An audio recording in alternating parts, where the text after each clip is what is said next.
Here's how this works. Water, salt, and pepper, those are freebies. Your pantry, it better have flour, oil, vinegar, mustard, and garlic. Beyond that, you'll only need 5 more ingredients and 25 minutes to put an entree or entire meal on the table. So, shop, set the clock, and let's dish out.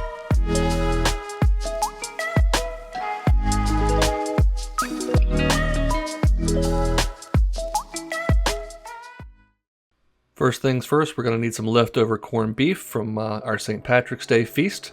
Or you could always go to the store and just buy some corned beef. Just don't get that stuff in the can on the canned meat aisle.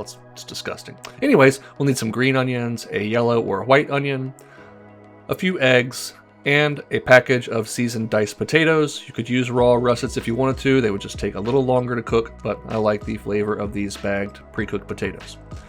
Alright, we're going to grab some olive oil and put a good 1/4 cup or so into the bottom of a large skillet. I love my 12-inch cast iron. Add those potatoes over medium to medium-high heat.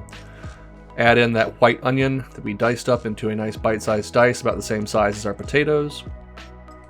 We'll season this up with some salt and pepper and give them a few minutes to get a little bit of nice brown color on the side. Then stir them around and just continue to cook and stir these for 10 to 15 minutes until the potatoes are nice and soft, the onion is caramelized and soft as well, and the potatoes have a nice color on them. There, that looks pretty good. Now I went ahead and chopped up my remaining corned beef. I had about 1 pound here, and I'm going to add that in.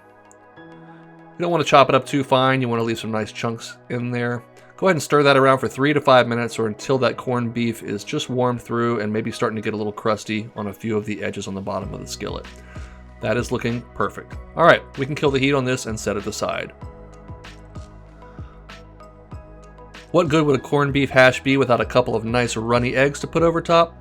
No good at all. So let's turn our attention to a nice non-stick skillet with about 1 tablespoon of olive oil. You could use butter if you had that.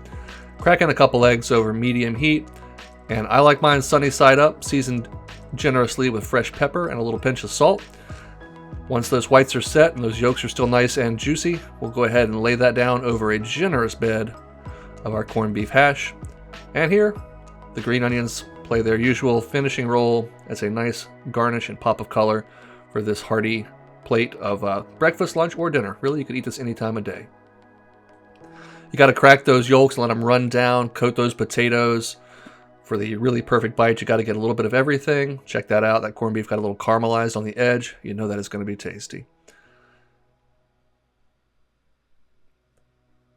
Well, I hope you enjoyed your St. Patrick's Day if you celebrated it, and if you didn't, this is just a great excuse to go make some corned beef or buy some at the store, fry up a couple eggs, grab a couple potatoes, and make yourself a delightful plate of corned beef hash. Thanks so much for watching. If you enjoyed this video, drop a like and maybe subscribe to the channel. And as always, guys, have a great week. Get out of here and go make something delicious.